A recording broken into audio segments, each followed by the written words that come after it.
Hey, tonight we're going to journey back to a time when life was harder than you can imagine, but also filled with determination and hope. We're heading to Colonial America, where every single day was about survival and where the smallest comforts felt like miracles. You'll experience what it was really like to wake up in a world without running water, electricity, or even glass windows. Hey, if you're enjoying these stories, I'd really appreciate a like or subscribe. I'm curious where you're listening from, so drop a comment with your location and what time it is there. Now, find a cozy spot. Take a slow, deep breath and let your body sink into comfort as we journey back in time together. Congratulations, you've just woken up in Colonial America, sometime in the early 1700s. The first thing that hits you isn't what you see, it's what you smell. There's wood smoke drifting through the air mixed with something earthier. Maybe it's the animals nearby, or perhaps it's just the general smell of a world where people rarely wash. Your nose wrinkles slightly, but you're already getting used to it. That's how the human body works, you know. It adapts faster than you'd think. The good news is you're alive and relatively healthy in an era where both of those things are pretty remarkable achievements. The bad news? Well, you're about to discover that almost everything you take for granted in modern life simply doesn't exist yet. But here's the thing that might surprise you. The people around you aren't miserable. They're just living the only life they know, and they've figured out ways to find joy even when things are tough. You're lying on what passes for a bed in this era. It's not like the mattresses, you know. This is basically a wooden frame with rope strung across it, topped with a thin mattress stuffed with straw or corn husks. The ropes have stretched overnight, leaving you with a saggy dip in the middle. You can feel every single piece of straw poking through the rough cloth. Your back aches in places you didn't know backs could ache. That's just how sleeping works here. Everyone wakes up a little sore. The room around you is dim, lit only by whatever sunlight manages to squeeze through the small windows. There's no glass in these windows. Glass costs more than most people make in a year. Instead, there are wooden shutters that you can close to keep out rain and cold, but that also keeps out light. Some families stretch oiled paper or cloth across their windows, which lets in a little light but makes everything look cloudy and strange. You can hear your stomach rumbling. That's actually a good sign. It means you're not one of the many colonists who go to bed hungry, but it also means it's time to start the day, because getting food on the table in Colonial America is an all-day job that starts before sunrise. The house is starting to stir around you. You can hear the soft thud of bare feet on wooden floors, the creak of floorboards that have been settling for decades. Someone's already up and moving, probably the woman of the house, because her day starts earliest of all. She needs to get the fire going again because it died down overnight, and without it, there's no way to cook food or heat water or stay warm. You swing your legs out of bed and your feet hit the floor with a shock. The floor is just packed dirt, hard as stone and cold as winter. Some wealthier families have wooden floors, but most people live with floors made of earth that's been pounded down until it's smooth and solid. It's actually surprisingly practical. Easy to sweep, and it doesn't cost anything to install, but it's always cold, and when it rains hard, sometimes water seeps up through the ground. The cold hits your body like a slap. There's no central heating here, obviously, and the fire that kept the house slightly warm yesterday evening has died down to glowing coals. You can see your breath in the air. Everyone's breath makes little puffs of steam in the morning, even in summer. In winter, people sometimes wake up to find frost on the insides of their windows and ice in their water buckets. You're wearing the same clothes you wore yesterday, and the day before, and the day before that. This isn't because you're lazy or dirty, it's because most people in Colonial America own exactly one set of everyday clothes, maybe two if they're lucky. There's one set for everyday work, and one set for church on Sundays. The fabric is rough and scratchy against your skin. It's usually made of wool or rough linen, woven by hand and sewn by hand with thick, uneven stitches designed to hold up under years of hard wear. Your clothes smell like wood smoke and sweat and general human living, but so does everyone else's, so nobody notices. That's one of those weird things about living in a time when everyone smells pretty much the same. Your nose just stops registering it as unusual. It's background noise, like the sound of cars in a modern city. Walking to the window, you push open the wooden shutters and peer outside. The sun is just starting to rise, painting everything in that soft golden light that makes even the hardest life look beautiful for a moment. You can see other houses scattered around, most of them looking very much like the one you're in. Small, wooden, with steep roofs and tiny windows. Some are made with a technique called wattle and daub, where thin wooden sticks are woven together like a basket and then covered with a mixture of mud, straw and animal dung that hardens into surprisingly sturdy walls. The landscape looks different than you'd expect. There are stumps everywhere, big thick tree stumps that show where massive trees once stood. Clearing land for farming is backbreaking work that takes years, and colonists often just cut down trees and leave the stumps to rot, rather than spending the enormous effort it takes to dig them out. The fields between the stumps are planted with corn, wheat, or other crops that will hopefully keep everyone fed through the winter. You can see smoke rising from chimneys all around the area. Everyone's starting their day the same way, getting the fire going, because fire is literally life in colonial America. Without fire, you can't cook food, heat water, stay warm, or have light when the sun goes down. Keeping a fire going safely is a skill that can mean the difference between life and death, especially in winter. The sound of chickens clucking and roosters crowing fills the air. Almost every family keeps chickens because eggs and the occasional chicken dinner are crucial sources of protein. You might also hear the lowing of a cow or the snorting of pigs. Animals aren't pets here, and they're walking food supplies, and they're often kept close to the house where they can be protected from wild animals and thieves. Your stomach rumbles again, louder this time. Time to think about breakfast, though breakfast is a generous term for what you're about to eat. Most colonial families start the day with something called mush, basically a porridge made from cornmeal and water, maybe with a little milk if the cow is producing. If you're lucky, there might be a bit of molasses or honey to sweeten it, but sugar is incredibly expensive and most families rarely taste it. The woman of the house is already in the kitchen area, which isn't really a separate room, but just one end of the main room where the big fireplace is. She's building up the fire, feeding small sticks and kindling to the coals that she kept alive overnight. This is skilled work. If the fire dies completely, she'll have to walk to a neighbour's house to get live coals to restart it, because matches won't be invented for another century or so.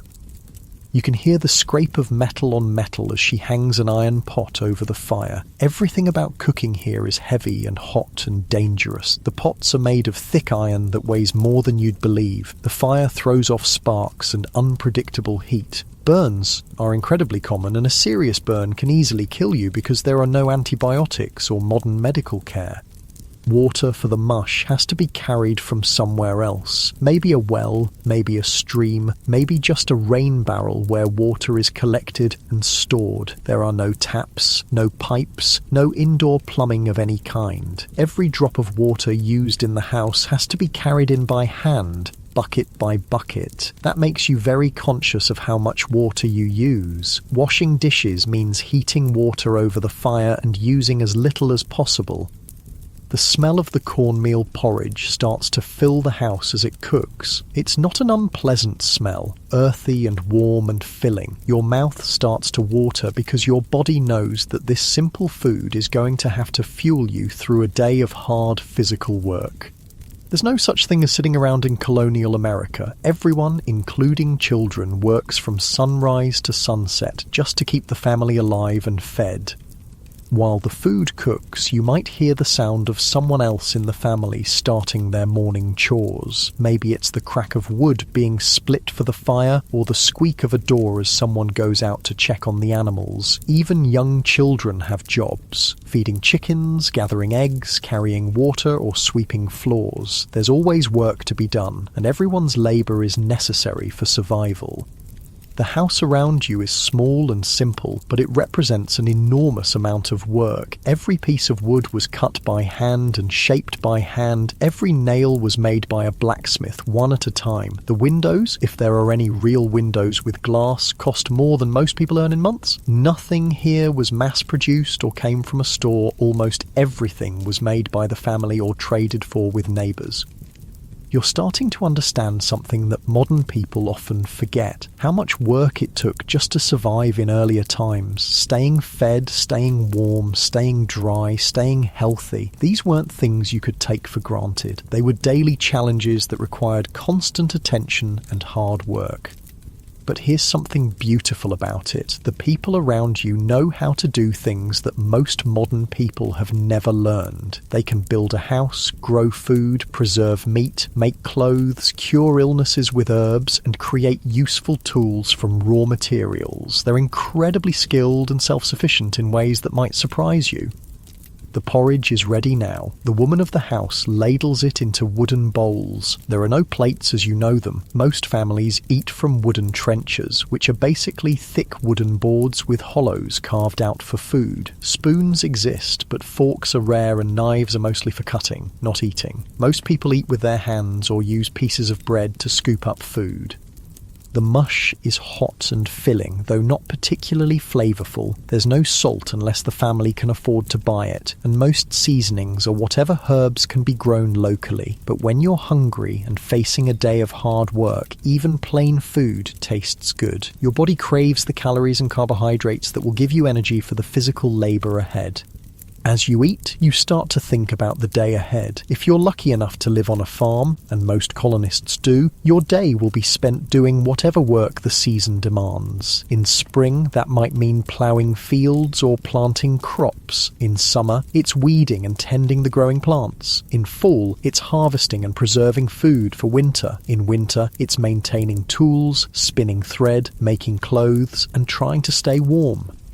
The rhythm of life here follows the seasons and the sun. You go to bed when it gets dark because candles are expensive and firelight is dim. You wake up when the sun rises because there's no point lying in bed when there's work to be done. Your schedule is determined by the weather, the crops, and the animals, not by clocks or calendars. Outside, you can hear the sound of other families starting their days, children's voices as they do their morning chores, the thunk of an axe biting into wood, the squeak of a well rope as someone draws water, the sound of a cow being milked. These are the sounds of a community where everyone depends on everyone else for survival. And survival really is the key word here. You're living in a time when a bad harvest means hunger, when a harsh winter means death, when a simple injury can become infected and kill you. There are no hospitals, no grocery stores, no government programs to help when things go wrong. Families and communities have to take care of themselves and each other. But there's also something deeply satisfying about this life, even with all its hardships. When you grow your own food, build your own shelter, and make your own clothes, you have a connection to the basic necessities of life that most modern people never experience. You know exactly where your food comes from and how much work it took to produce it. You understand the value of simple things like a warm fire or a dry roof over your head. The porridge is finished now, and it's time to start the real work of the day. Your body feels heavy and warm with food, ready for whatever physical challenges lie ahead. The fire is burning steady and bright, promising warmth and the ability to cook dinner later. The sun is rising higher, bringing light and the promise of another day survived in this challenging but ultimately rewarding world. You're about to step into a day that will test your strength, your skills, and your endurance, but you're also about to experience the deep satisfaction that comes from using your hands and your back to create something valuable, to contribute to your family's survival, and to be part of a community where everyone's work matters. As you step outside into the crisp morning air, the first thing you notice is how different this world smells compared to what you might expect. There's the clean scent of wood smoke, yes, but underneath that there's something earthier, more pungent. It's the smell of a world without modern sanitation, where humans and animals live much closer together than you're used to, and where the idea of taking a bath is almost unthinkable. The house you just left represents months of back-breaking labour. Every single piece of wood was cut by hand using saws that had to be sharpened constantly. The walls were built using a technique that would seem almost impossible today. First, the men of the community came together to raise a wooden frame. Massive beams of oak or pine that were shaped with hand tools and joined together with wooden pegs and careful carpentry. You can see the marks where broad axes shaped each beam, leaving surfaces that are smooth but obviously handmade. Between those wooden beams, the walls are filled with something called wattle and daub. Picture this: thin wooden sticks, maybe as thick as your thumb, woven together like a giant basket. Then comes the daub, a mixture that might make your stomach turn. It's mud, yes, but mixed with straw, animal hair, and often animal dung. Cow manure, horse manure, whatever was available. The mixture is plastered over the woven sticks and left to dry into walls that are surprisingly strong and weatherproof. If you ran your hand along the inside wall of the house, you'd feel the rough texture where this mixture was smoothed by hand. Sometimes you can still see handprints in the dried daub where someone pressed too hard while working. These aren't perfect, smooth walls like you're used to. They're organic, uneven, shaped by human hands working with whatever materials the land provided. The roof above your head is probably made of thatch, layers and layers of dried straw or reeds woven together so tightly that water runs off instead of soaking through. Building a thatched roof is an art form that takes years to learn. The thatcher starts at the bottom and works up, layering the straw so that each row overlaps the one below it. When it's done properly, a thatched roof can last for decades and keep a house completely dry even in the worst storms.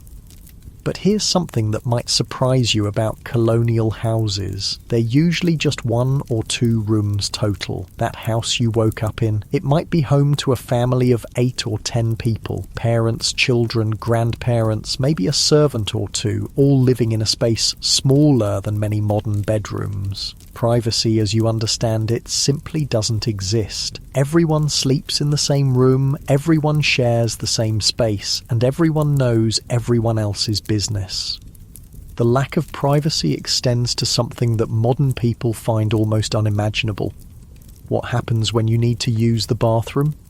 As you walk around the property, you notice a small wooden structure set back from the house, maybe 50 or 100 feet away. That's the privy, or outhouse, and it's where every member of the family takes care of their most basic biological needs.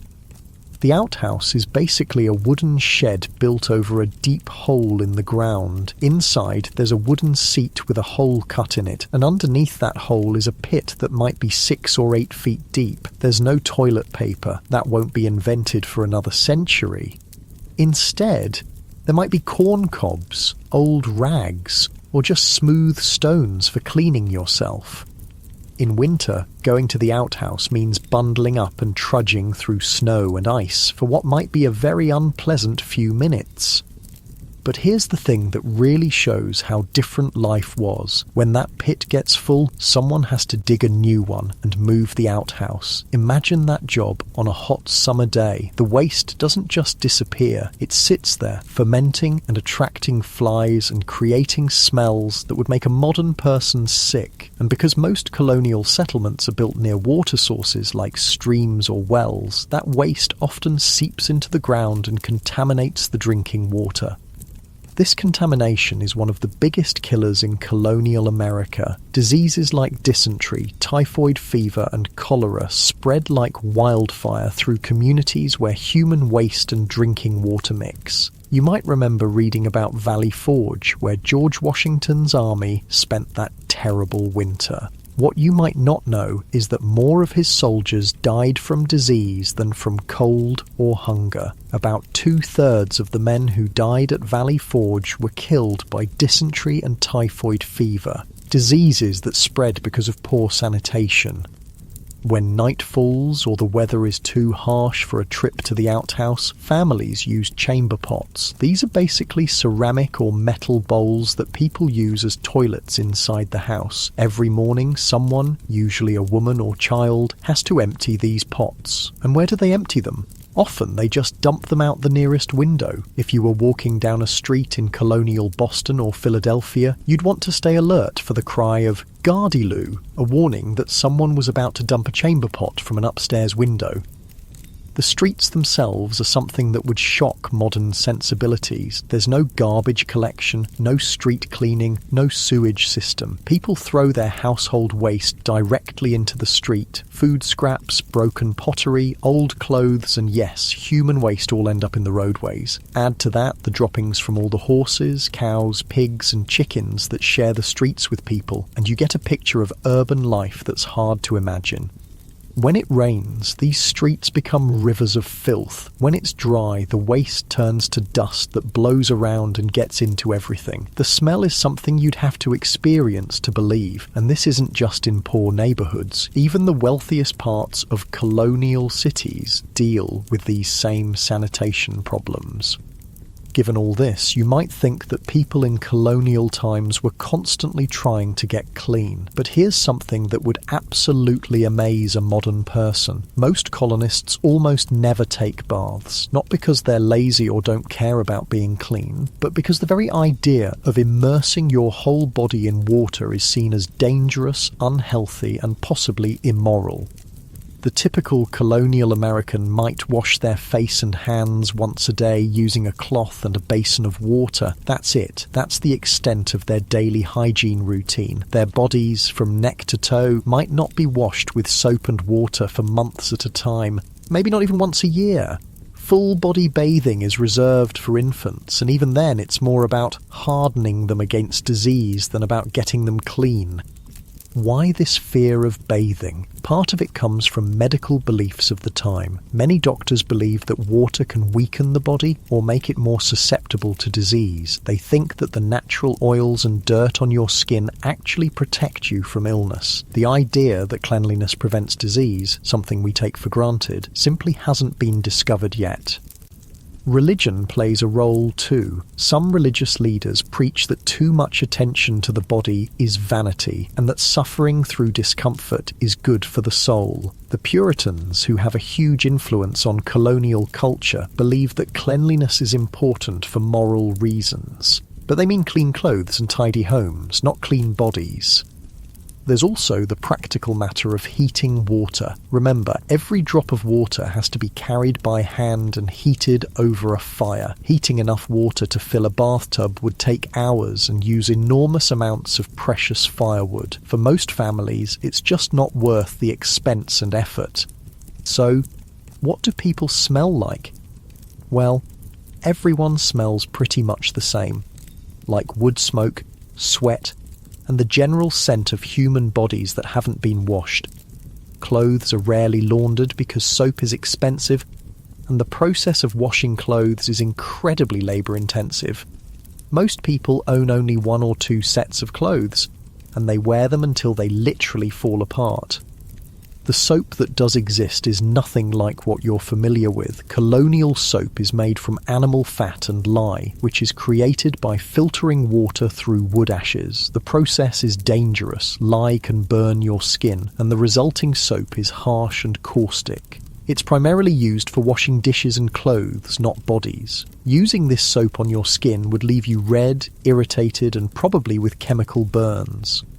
Women's hair is kept covered almost all the time, partly for religious reasons and partly because washing hair is almost impossible. They might brush it and re-braid it, but actually washing it with soap and water is a rare event. Men often keep their hair short or shave their heads completely and wear wigs instead. The wigs can be cleaned more easily than natural hair, and they can be removed if they become too infested with lice.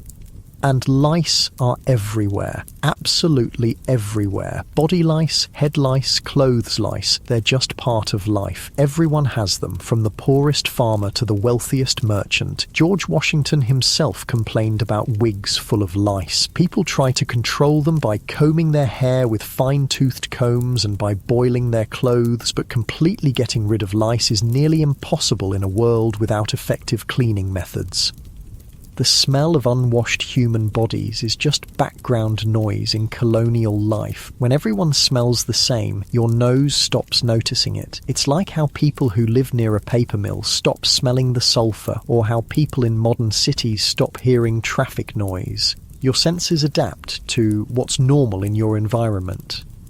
But the consequences of all this poor sanitation go far beyond just smells and discomfort. Disease spreads rapidly through communities where people live close together without proper hygiene. Smallpox, measles, influenza, and other contagious diseases can wipe out entire families or even whole settlements. Medical knowledge is primitive, and there are no antibiotics or vaccines. When someone gets sick, their family can only hope and pray and try whatever folk remedies they know. Even minor infections can become life-threatening. A small cut that gets dirty can lead to blood poisoning. A tooth infection can spread to the brain. Childbirth is incredibly dangerous because there's no understanding of germs or sterile conditions. Many women die in childbirth, and those who survive often suffer from infections that plague them for the rest of their lives. The irony is that people in colonial times often live closer to nature and get more physical exercise than modern people, which should make them healthier, and in some ways they are. They're usually stronger and more physically capable than people today, but the lack of basic sanitation and medical knowledge means they die young from diseases that would be easily treatable now. Children are especially vulnerable. It's not uncommon for families to lose half their children before they reach adulthood. Parents don't even name babies until they're several months old because infant mortality is so high. When you see colonial graveyards, you'll notice how many tiny headstones there are marking the graves of children who lived only days or weeks. Despite all these challenges, colonial families develop strategies for dealing with the realities of their time. They burn certain herbs to mask odours and hopefully repel insects. They change their clothes more often than they wash their bodies. They keep their living spaces as clean as possible, even if their bodies aren't clean by modern standards. And there's something to be said for the resilience this lifestyle builds. People in colonial times have incredibly strong immune systems because they're constantly exposed to germs and bacteria. Those who survive childhood are often remarkably hardy and able to withstand conditions that would make modern people seriously ill.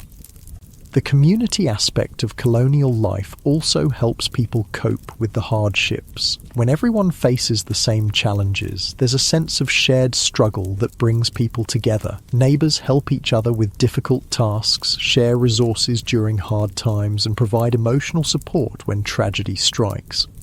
As you stand outside that colonial house, breathing in the morning air with all its complex smells, you're experiencing a world that's both harsher and more intimate than anything most modern people can imagine. It's a world where survival depends on community, where physical strength and practical skills matter more than book learning, and where the simple act of staying alive through another day is an achievement worth celebrating.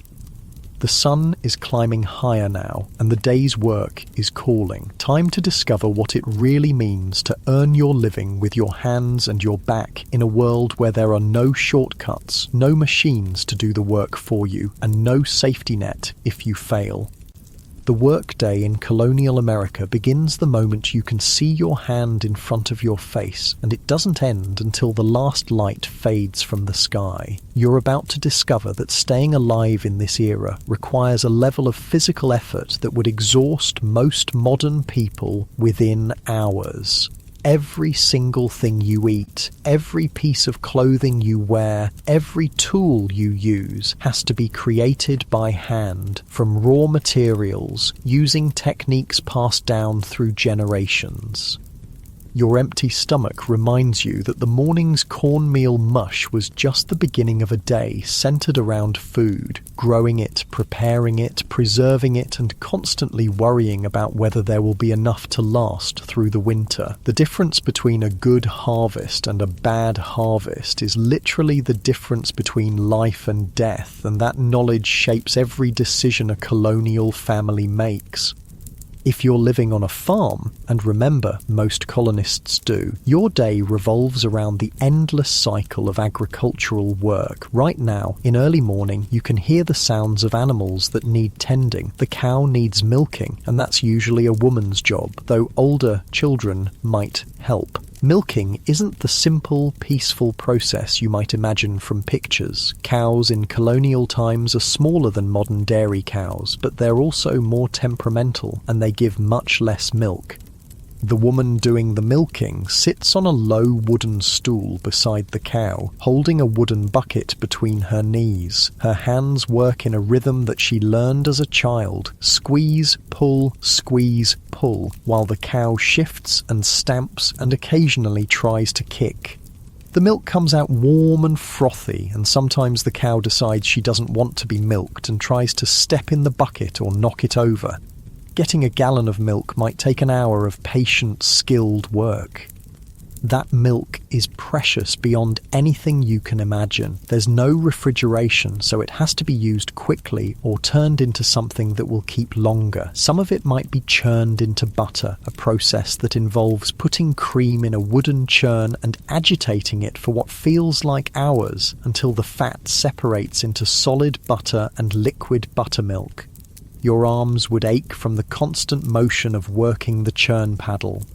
Some milk gets made into cheese, which involves heating it gently, adding something acidic like vinegar to make it curdle, then pressing the curds in cloth to squeeze out the liquid whey. The cheese can be aged in cool cellars to last through winter months when the cow produces less milk or stops producing altogether. The eggs from the chickens need gathering too, and this is often a job for children. You'd carry a basket and search through the chicken coop, reaching carefully under hens that might peck your hand if they're feeling protective of their eggs. Chickens in colonial times aren't the plump, docile birds you see on modern farms. They're smaller, scrappier, more like wild birds, and they can be surprisingly aggressive when they want to be. But the real work of colonial life happens in the fields. If you're a man or boy, you'll spend most of your day doing agricultural work that would break the back of someone not used to it. Ploughing a field means walking behind a wooden plough pulled by oxen or horses, holding the handles and keeping the blade at just the right angle to cut through the soil. The ground is rough and full of rocks and roots, so the plough jumps and jerks constantly, sending shocks up through your arms and shoulders. You don't have neat, flat fields like modern farms. Colonial fields are full of tree stumps because cutting down trees is one thing, but digging out the massive root systems is almost impossible with hand tools, so farmers plant around the stumps and hope they'll rot away eventually. The fields are also full of rocks that have to be picked up by hand and carried to the edges to build stone walls. This rock picking is endless. Every spring, frost pushes new rocks up from deep in the ground.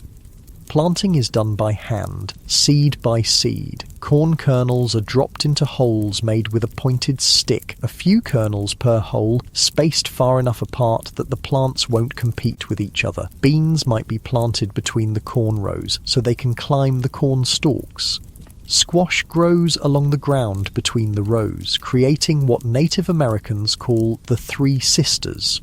Corn, beans, and squash grown together in a system that helps all three plants thrive.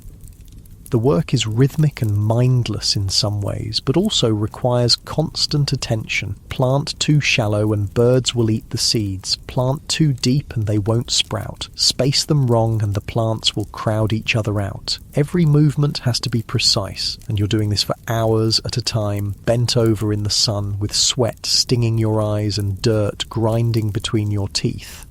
Weeding the crops is even more tedious. Armed with a hoe, a wooden handle with a metal blade, you chop out weeds that grow between the crop plants. This has to be done regularly, all summer long, because weeds grow faster than crops and will choke them out if given the chance. You develop a rhythm: chop, step, working your way down endless rows while the sun beats down on your back. Harvest time is when everyone in the family works together from dawn to dusk. Corn has to be picked by hand, ear by ear, and then the kernels have to be removed from the cobs. This is often done as a community activity, with several families gathering together for a corn husking bee. People sit in a circle, talking and laughing while their hands work automatically, stripping kernels from cobs and dropping them into baskets. Wheat and other grains are cut with hand tools called scythes, long wooden handles with curved metal blades. Using a scythe properly is an art that takes years to learn. You swing the blade in a smooth arc, cutting through the grain stalks close to the ground while walking forward at just the right pace. Do it wrong and you'll either miss the grain or cut yourself with the razor-sharp blade. The cut grain has to be gathered into bundles called sheaves, then loaded onto carts and taken to a barn where it can be threshed, beaten with wooden tools called flails to separate the grain from the stalks. Then the grain has to be winnowed, which means tossing it in the air on a windy day so the lighter chaff blows away and the heavier grain falls into baskets. Food preservation is a constant concern because there's no way to keep things fresh for long. Meat gets smoked, salted, or dried into jerky. Vegetables are pickled in brine or vinegar. Fruits are dried or made into preserves with precious sugar or honey. Root vegetables, like turnips and carrots, can be stored in cool cellars buried in sand or straw to keep them from freezing or rotting. The smokehouse is a small building where meat is hung over smouldering fires for days or weeks. The smoke not only flavours the meat, but also preserves it by driving out moisture and creating chemicals that prevent spoilage. Tending a smokehouse fire requires skill. Too hot, and the meat cooks instead of smoking. Too cool, and it spoils before it's preserved. Making salt pork involves packing pieces of pork in barrels with layers of coarse salt. The salt draws out moisture and creates an environment where harmful bacteria can't grow. Salt beef, salt fish, these preserved foods can last for months and provide protein when fresh meat isn't available. While the men and boys work in the fields, women and girls have their own exhausting list of tasks that never end. Making clothes starts with growing flax for linen or raising sheep for wool. Flax has to be harvested, soaked in water until it rots slightly, then beaten and combed to separate the fibres. Sheep have to be sheared once a year, and their wool has to be cleaned, sorted, and prepared for spinning. Spinning thread is a skill that takes years to master. Using a spinning wheel, a woman draws out fibres and twists them into continuous thread, controlling the thickness and strength with subtle movements of her fingers. A skilled spinner can produce several hundred yards of thread in a day, but it requires hours of concentrated work. The spinning wheel makes a constant humming sound as the wheel turns, and women often sing or tell stories while they work to help pass the time. The thread then has to be woven into cloth on a loom, a wooden frame that holds parallel threads called the warp, while the weaver passes other threads called the weft back and forth through them. Operating a loom is like playing a musical instrument. Your hands and feet work together in complex patterns, and the rhythm becomes almost hypnotic after a while. But even after the cloth is woven, the work isn't done. Wool cloth has to be fulled, washed and beaten to make the fibres lock together and create a denser, warmer fabric. Linen has to be bleached by laying it out in the sun and dampening it repeatedly over weeks or months.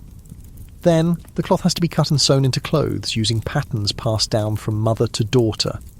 All sewing is done by hand, stitch by tiny stitch. A woman might spend weeks making a single shirt, and every stitch has to be strong enough to withstand years of hard wear and harsh washing. The thread is made from the same fibres as the cloth, and needles are precious metal tools that are carefully maintained and never lost.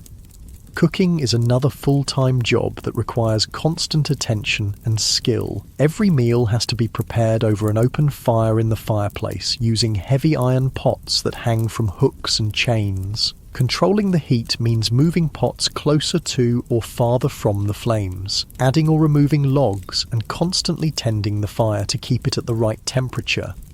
Bread baking happens in a stone or brick oven built into the side of the fireplace. First, a fire is built inside the oven chamber and allowed to burn until the stones are heated through. Then the coals and ashes are scraped out, loaves of bread are placed inside on wooden paddles, and the opening is sealed with a door or clay plug. The residual heat from the stones bakes the bread slowly and evenly.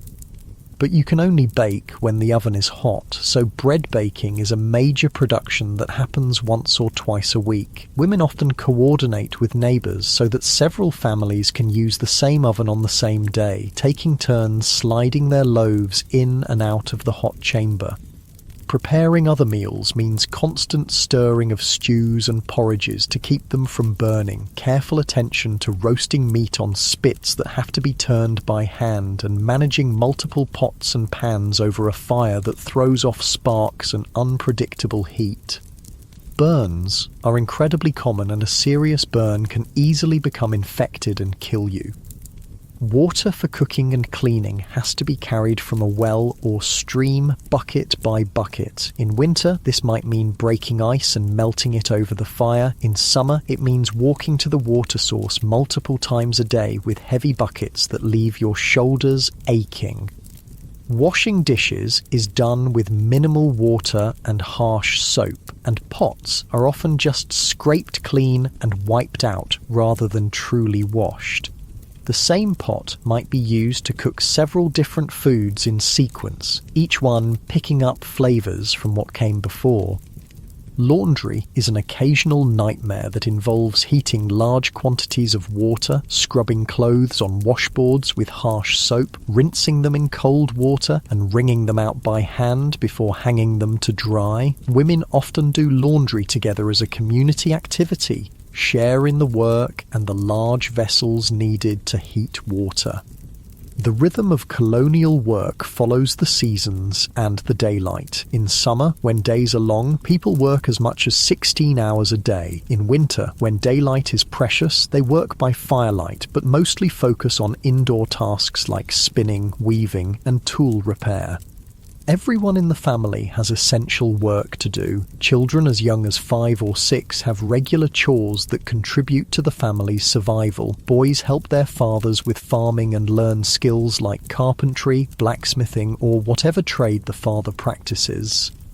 Girls help their mothers with cooking, cleaning, and textile work, learning the skills they'll need to run their own households someday. There's no such thing as leisure time as modern people understand it. When the essential work is done, people might have a few minutes to sit by the fire and talk, but there's always something that needs doing. Clothes to mend, tools to repair, food to prepare for the next day. The physical toll of this lifestyle is enormous. People's hands are permanently stained and scarred from their work. Their backs ache from bending over crops and looms. Their feet are tough and calloused from walking on rough ground. But they're also incredibly strong and capable, able to do things with their hands that would seem like magic to someone from the modern world.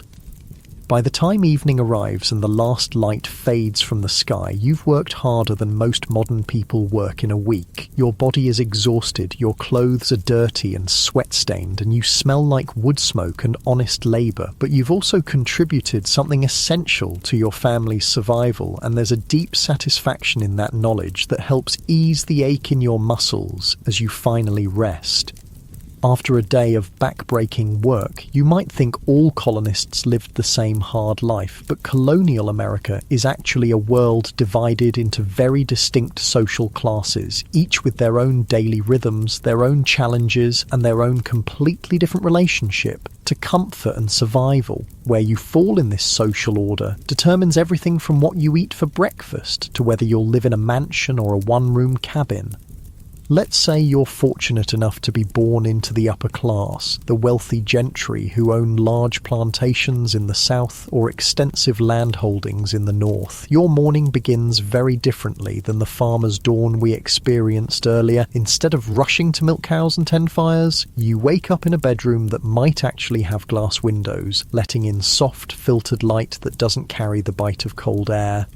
Your bed isn't a rope frame with straw. It's a proper wooden bedstead with a real mattress stuffed with feathers or down. The sheets are made of fine linen, smooth against your skin, instead of rough and scratchy. When you wake up, you don't immediately jump into yesterday's clothes.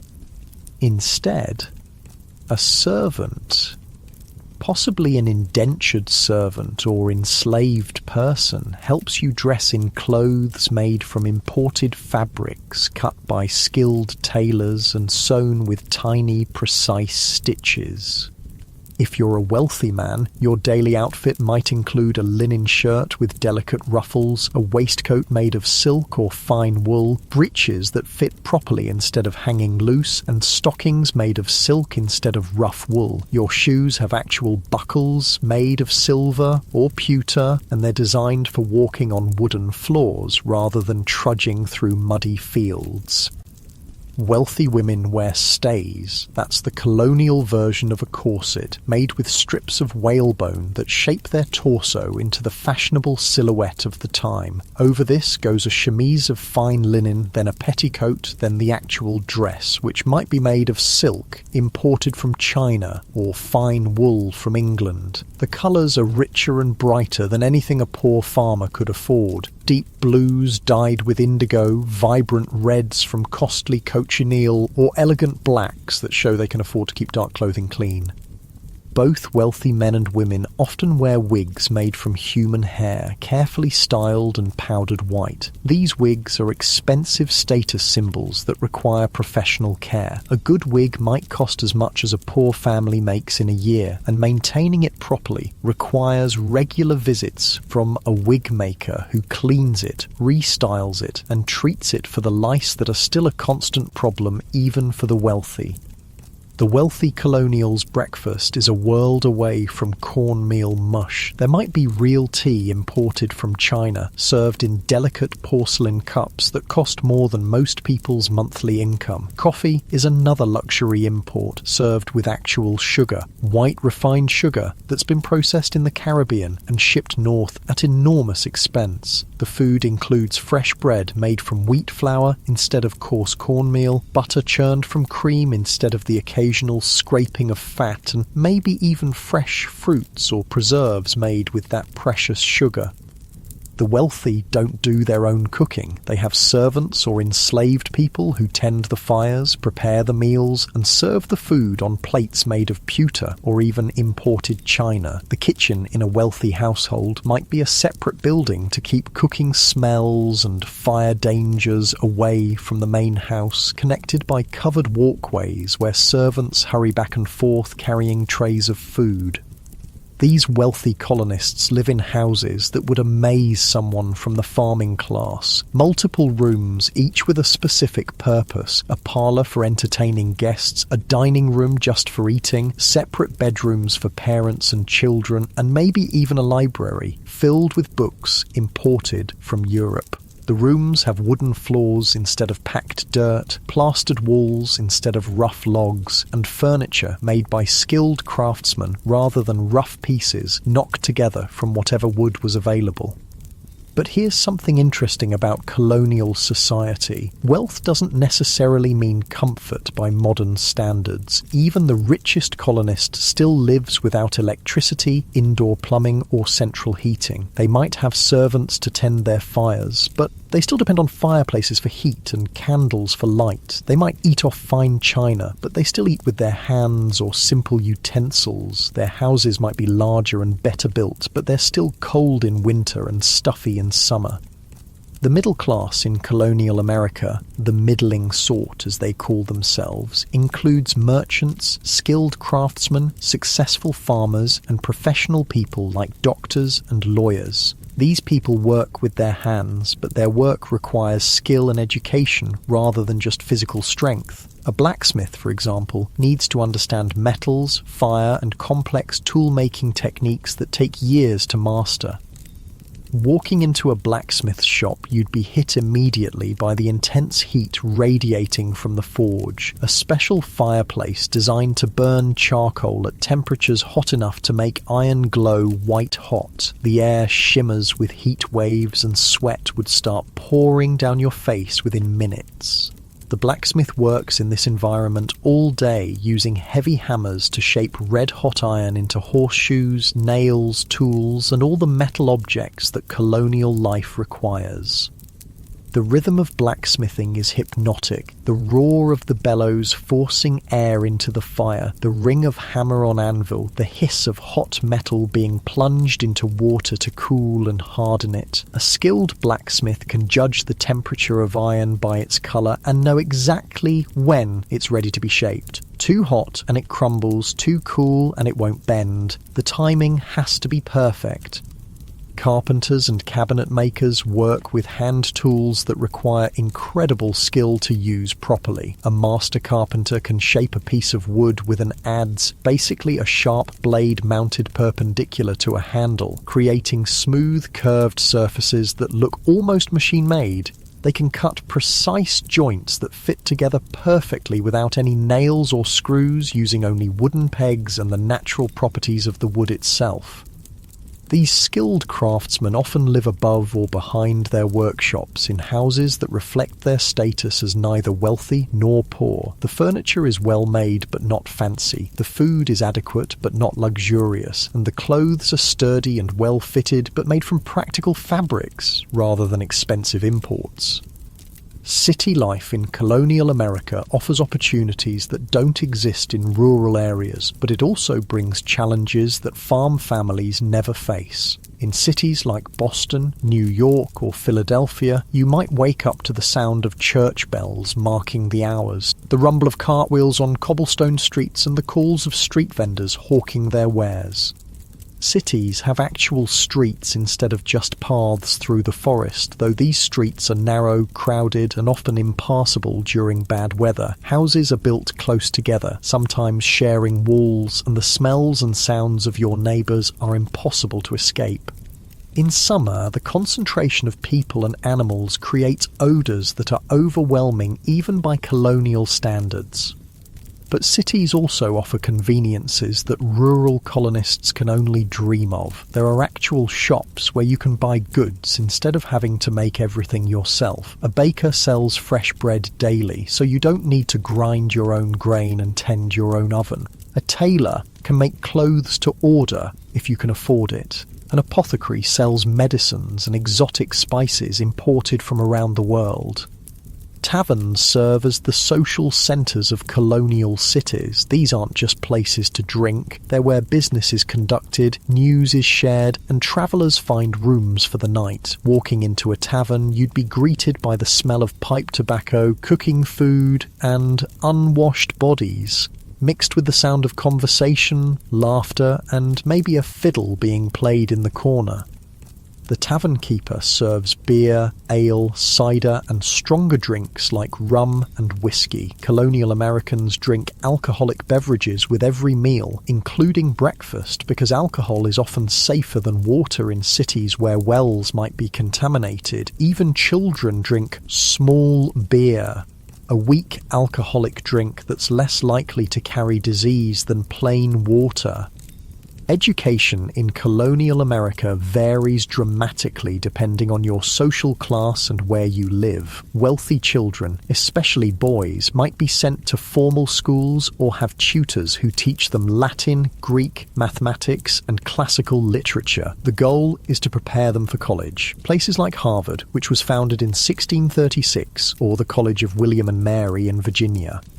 Middle-class children might attend what are called dame schools, informal schools run by women in their homes, where children learn basic reading, writing, and arithmetic. The dame who runs the school is usually a widow or unmarried woman who needs income, and she teaches a dozen or so children of various ages in her kitchen or parlour. Poor children, especially in rural areas, often get no formal education at all. They might learn to read from their parents or the local minister, but more often they go straight to work as soon as they're old enough to be useful. For them, education means learning practical skills: how to farm, how to cook, how to make and repair the things their families need to survive. Even children who do learn to read often have very few books available. The Bible is usually the only book in most households, and children learn to read by studying Bible verses. Other books are incredibly expensive because they have to be imported from Europe or printed on hand-operated presses using paper that's made one sheet at a time. Religious life dominates colonial society in ways that might surprise modern people. Sunday isn't just a day of rest, it's a day when everyone in the community is required to attend church services that can last for hours. The church building is often the largest and most impressive structure in town, and church attendance is both a religious duty and a social obligation. Puritan services in New England are particularly intense. The congregation sits on hard wooden benches in an unheated building, listening to sermons that can last 2 hours or more. The minister preaches about sin, salvation, and the constant struggle between good and evil, often using fear of damnation to encourage proper behaviour. People are expected to sit perfectly still and pay attention, and falling asleep during the sermon is considered a serious breach of etiquette. But church isn't just about religion, it's also where the community comes together to share news, conduct business, and maintain social connections. After the service, people linger in the churchyard, catching up on gossip, arranging marriages, and discussing the practical matters of community life. Religious beliefs also shape daily behaviour in ways that go far beyond Sunday services. The Puritans believed that hard work is a form of worship, that suffering builds character, and that success in this world might be a sign of God's favour. These beliefs help explain why colonists are willing to endure such difficult living conditions. They see hardship as part of God's plan. Colonial communities organise themselves around shared work and mutual aid in ways that are essential for survival. Barn raisings bring together all the men in an area to build a new barn in a single day. House raisings do the same for new homes. These events are part work party, part social gathering, with everyone contributing their labour and skills to help a neighbour. Quilting bees give women a chance to socialise while doing essential work. A group of women gather to work on a quilt together, their hands moving in practised patterns while they talk about their families, their communities, and their concerns. The quilts they create aren't just bed covers. They're works of art that represent countless hours of skilled labour and creativity. Corn-husking bees turn the tedious work of preparing corn for storage into a social event. Families gather in someone's barn with huge piles of corn ears waiting to be husked. People sit in circles, talking and laughing while their hands automatically strip away the husks. There might be music, dancing, and plenty of food to reward the workers. Harvest time brings communities together in ways that show how dependent people are on each other. When one family's crops are ready, neighbours drop their own work to help with the harvest. Everyone knows that they'll need the same help when their own crops are ready, and that a delay of even a few days can mean the difference between a successful harvest and disaster. The differences between the three colonial regions, New England, the Middle Colonies, and the South, create distinct cultural patterns that affect daily life in profound ways. New England, with its rocky soil and harsh winters, develops a culture based on small farms, fishing, and eventually manufacturing. The Middle Colonies, with their fertile soil and mild climate, become the breadbasket that feeds much of colonial America. The South, with its long growing season and rich soil, develops a plantation system based on cash crops like tobacco and rice. These regional differences show up in everything from the food people eat to the houses they build to the work they do. A New England fishing village looks and feels completely different from a Virginia tobacco plantation or a Pennsylvania grain farm. But despite these differences, all colonists share the basic challenge of creating a new society in a land that's still largely wilderness. The day is winding down now, and even in this stratified society where your birth largely determines your destiny, people from all social classes share certain experiences. They all depend on fire for heat and light. They all worry about disease and accidents that could end their lives without warning. They all live with the constant awareness that their survival depends on their own efforts and the support of their communities. As darkness falls and families gather around their fires, the social distinctions that matter so much during the day seem to fade a little. Rich or poor, city dweller or farmer, everyone faces the same basic human needs for warmth, food, shelter, and companionship. The flickering firelight creates a circle of warmth and safety that feels precious in a world full of danger and uncertainty.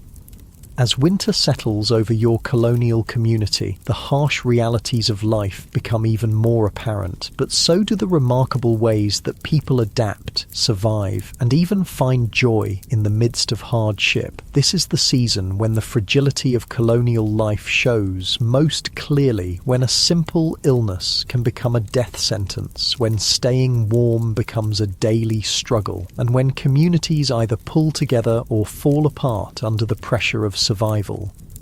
The approach of winter brings a different kind of work, the urgent task of preparing for months when the outside world becomes hostile and dangerous. You can feel the change in the air, that sharp bite that warns of frost coming soon. Every family knows that their survival through the coming months depends entirely on the preparations they make now, while there's still time. Food preservation becomes desperate, urgent work. The last vegetables from the garden have to be harvested before the killing frost hits. Root vegetables like turnips, carrots, and potatoes are carefully dug up and stored in root cellars, underground chambers that stay cool enough to prevent spoilage but not cold enough to freeze. These cellars are carved out of hillsides or dug beneath houses, lined with stones and covered with thick layers of earth and straw for insulation. The apple harvest brings both celebration and back-breaking work. Apples are one of the few fruits that can be stored for months if kept cool and dry, so every apple matters. Some are eaten fresh, some are dried in thin slices that can be stored in cloth bags, and many are pressed into cider. Cider isn't just a drink, it's a way of preserving the nutrition and calories from apples in liquid form that won't spoil as quickly as fresh fruit. Making cider involves crushing apples in wooden presses that require several strong people to operate. The juice that comes out is golden and sweet, but it doesn't stay that way for long. Without refrigeration, the natural yeasts on the apple skins quickly begin fermenting the juice into alcoholic cider. Within a few weeks, what started as sweet apple juice becomes mildly alcoholic, and after several months, it can be quite potent. This fermentation isn't an accident, it's a preservation method. Alcoholic cider keeps much longer than fresh juice, and the alcohol helps kill harmful bacteria that might make people sick. Colonial families drink cider with every meal, including breakfast, and even children drink watered-down versions. It's often safer than water, especially in areas where wells might be contaminated. But despite all their preparations, colonial families live with the constant knowledge that winter might bring disaster in forms they can't control. Disease spreads more easily when people are crowded together in small, poorly ventilated houses. A single sick person can infect an entire family within days, and without effective medical treatment, minor illnesses often become fatal. The medical knowledge available to colonists is a strange mixture of folk wisdom, religious belief, and theories that we now know are completely wrong. When someone gets sick, their family might try remedies passed down through generations, herbal teas made from willow bark for pain, poultices made from bread and milk for infected wounds, or mixtures of honey and whiskey for coughs and sore throats. Some of these folk remedies actually work. Willow bark contains a compound similar to aspirin. Honey has natural antibacterial properties. Many herbs used in colonial medicine do have real medicinal effects, but the colonists don't understand why these treatments work, and they're just as likely to try remedies that are useless or even harmful. The few trained doctors available have medical theories that seem bizarre by modern standards. Many believe in the four humours, the idea that illness comes from imbalances between blood, phlegm, yellow bile, and black bile in the body. Treatments often involve trying to rebalance these humours through bloodletting, purging, or other methods that usually make patients sicker rather than better. Bloodletting involves cutting a vein and letting blood flow out into a bowl, based on the theory that many illnesses are caused by having too much blood. Doctors use sharp instruments called lancets to make the cuts, and they might take pints of blood from patients who are already weakened by illness. This treatment sometimes kills people who might have recovered on their own. Purging involves giving patients powerful laxatives or substances that cause vomiting, again based on the theory that illness comes from having too much of something in the body that needs to be expelled. These treatments leave patients dehydrated and exhausted, often making their conditions much worse. When someone needs a tooth pulled, and toothaches are incredibly common because dental care barely exists, they usually have to visit a barber, blacksmith, or other tradesman who has the tools and the willingness to attempt tooth extraction. There's no anesthesia, except possibly alcohol or opium if the family can afford it. The patient sits in a chair while the dentist grips the tooth with metal pliers and tries to pull it out, often breaking it and leaving infected fragments in the jaw. George Washington himself suffered from terrible dental problems throughout his life. Contrary to popular belief, his false teeth weren't made of wood. They were constructed from a combination of metal, ivory, and both human and animal teeth. These dentures were painful to wear and distorted the shape of his face, but they were the best dental care available to even the wealthiest and most powerful man in America. For most colonists, dental care means living with pain until teeth fall out on their own or become so infected that they have to be removed. Many people lose most of their teeth by middle age, which affects not only their appearance but also their ability to eat properly and maintain adequate nutrition. The danger of infection from even minor injuries can't be overstated. A small cut that gets dirty can lead to blood poisoning that kills within days. Broken bones that puncture the skin almost always become infected. Childbirth, with its inevitable bleeding and tissue damage, is extremely dangerous for both mothers and babies. Women giving birth are attended by midwives, experienced women who have learned their skills through practice rather than formal training. These midwives know traditional techniques for dealing with difficult births, but they have no understanding of germs or sterile conditions. They might use the same tools and cloths for multiple births without cleaning them, unknowingly spreading infections that kill new mothers. Infant mortality is heartbreakingly high. Families often lose half their children before they reach adulthood. Parents don't even name babies until they're several months old because so many die within days or weeks of birth. When you walk through colonial cemeteries, you see row after row of tiny headstones marking the graves of children who lived only briefly. These constant threats to health and survival create a culture where people are deeply religious and fatalistic. They believe that life and death are in God's hands and that suffering is part of his plan. This belief system helps them cope with tragedies that would devastate modern families. the death of children, the loss of spouses in their prime, the constant presence of pain and illness. But colonial life isn't all hardship and suffering. People find ways to create joy and celebration even in the midst of difficulty. Winter evenings, when the day's work is done early because of short daylight hours, become times for storytelling, music, and simple entertainment that brings families and communities together. Around the fireplace, families gather to share stories passed down through generations. These might be folk tales brought from Europe, stories about local events and characters, or religious stories from the Bible. The storyteller's voice rises and falls with the flickering flames, creating dramatic shadows on the walls and drawing listeners into worlds of adventure and imagination.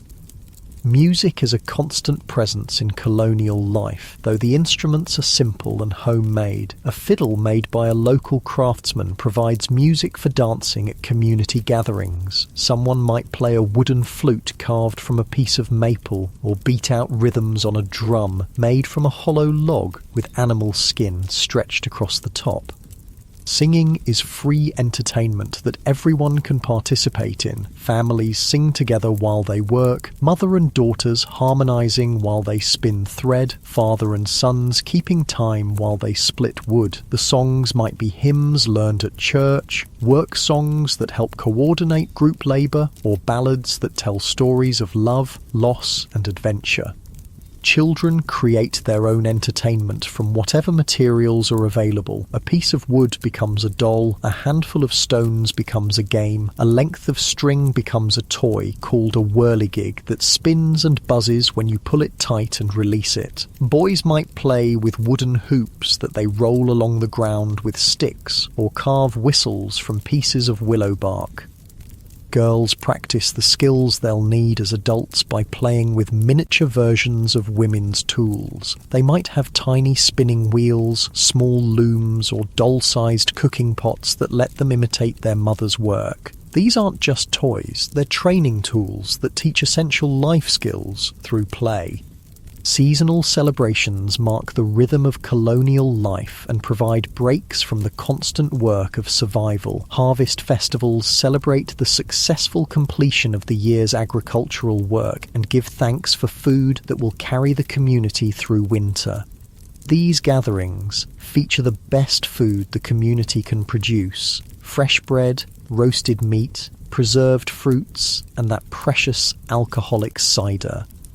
Christmas celebrations are quieter and more religious than modern holidays, focusing on church services and family gatherings rather than gift-giving. The Puritans actually disapprove of elaborate Christmas celebrations, viewing them as too close to Catholic traditions. But other colonial communities mark the season with special foods, decorations made from evergreen branches, and small gifts that family members make for each other. Spring brings celebrations of renewal and hope as communities emerge from the isolation and hardship of winter. The first green shoots appearing in gardens are cause for genuine joy after months of eating preserved and dried foods. The return of migratory birds, the blooming of fruit trees, and the warming of the soil all signal that the cycle of life is beginning again. But even as colonists adapt to the rhythms of their challenging life, larger forces are building that will eventually transform their world completely. The relationship between the American colonies and Great Britain is becoming increasingly strained over issues of taxation, representation, and control. The British government, deeply in debt from wars fought partly to defend the American colonies, begins imposing new taxes to raise revenue. The Sugar Act, the Stamp Act, the Townshend Acts. These measures require colonists to pay taxes on everything from molasses to paper to tea. But the colonists have no representatives in the British Parliament, leading to the famous cry of "no taxation without representation." Colonial merchants and craftsmen find their businesses hurt by British policies that favour trade with England over local production. A blacksmith who could make nails for his community is told he must buy more expensive nails shipped from England. A furniture maker who could craft beautiful pieces from local wood is undercut by imported goods that British law favours. These economic pressures combine with a growing sense of American identity that's been developing for generations. Colonists who were born in America, whose parents and grandparents were born in America, begin to think of themselves as Americans rather than British subjects. They've built communities, cleared wilderness, and created a new society through their own labour and sacrifice. The Boston Tea Party of 1773 represents the culmination of years of growing resentment. When British law gives the East India Company a monopoly on tea sales in America, colonial merchants who have been importing and selling tea find their livelihoods threatened. The dramatic response, dumping hundreds of chests of expensive tea into Boston Harbour, shows how far the relationship between Britain and America has deteriorated. The punitive measures that Britain imposes in response, closing Boston Harbour, revoking Massachusetts' charter, allowing British officials accused of crimes to be tried in England rather than America, convince many colonists that they can no longer count on fair treatment from the British government. As tensions escalate toward armed conflict, the daily life of colonists begins to change in subtle but significant ways. Women organise boycotts of British goods, refusing to buy imported tea, cloth or other products. They revive the domestic production of items they had been importing, spinning more thread and weaving more cloth at home rather than buying finished goods from England. Men begin organising militia units and practising military drills on village greens. These aren't professional soldiers, they're farmers, craftsmen and merchants who are learning to march in formation and fire muskets in coordinated volleys. They call themselves Minutemen because they pledge to be ready to fight at a minute's notice. The skills that colonists have developed through generations of hard living, self-reliance, practical problem-solving, the ability to endure hardship and strong community bonds turn out to be exactly what they need to fight for independence. People who can build houses, grow food, make tools, and survive harsh winters without outside help are well prepared to create a new nation without British support. When the revolution finally comes, it brings new hardships, but also new hope. The Continental Army suffers terribly during that winter at Valley Forge, but the soldiers who survive are largely colonial farmers and craftsmen who already know how to endure cold, hunger and discomfort. The women who support the war effort are already skilled at spinning thread, weaving cloth and managing households without imported goods. As you drift off to sleep in your colonial bed with the fire dying down to glowing coals and the sounds of the community settling into nighttime quiet, you're experiencing the end of an era. The world you've lived in today, this world of handmade everything, of communities bound together by necessity, of lives shaped by the rhythms of seasons and the demands of survival, is about to be transformed by revolution and independence. But the character traits that this colonial experience has created won't disappear. The self-reliance, the willingness to work hard, the sense of community responsibility, the belief that ordinary people can solve extraordinary problems, these become part of the American character that continues to shape the nation for generations to come. The people sleeping around you tonight have already accomplished something remarkable. They've taken a wilderness and turned it into communities. They've transplanted European civilization to American soil and adapted it to new conditions. They've created a society where a poor farmer's son can become a skilled craftsman, where communities take care of their members, and where hard work and determination matter more than inherited status. In just a few years, these same people will create a new nation based on ideas that seem radical for their time. That governments should serve the people rather than the other way around. That ordinary citizens can govern themselves. That individual liberty and community responsibility can coexist. The daily experiences of colonial life, the need to cooperate for survival, the rewards of hard work, the dangers of concentrating too much power in distant authorities, have prepared them for this revolutionary experiment. So as you close your eyes and let the peaceful sounds of a colonial night wash over you, remember that you've spent a day in the lives of people who were quietly, unknowingly preparing to change the world. Their struggles with basic survival, their small daily acts of cooperation and mutual aid, their gradual development of a distinctly American way of life. All of this was building towards something larger than any of them could imagine.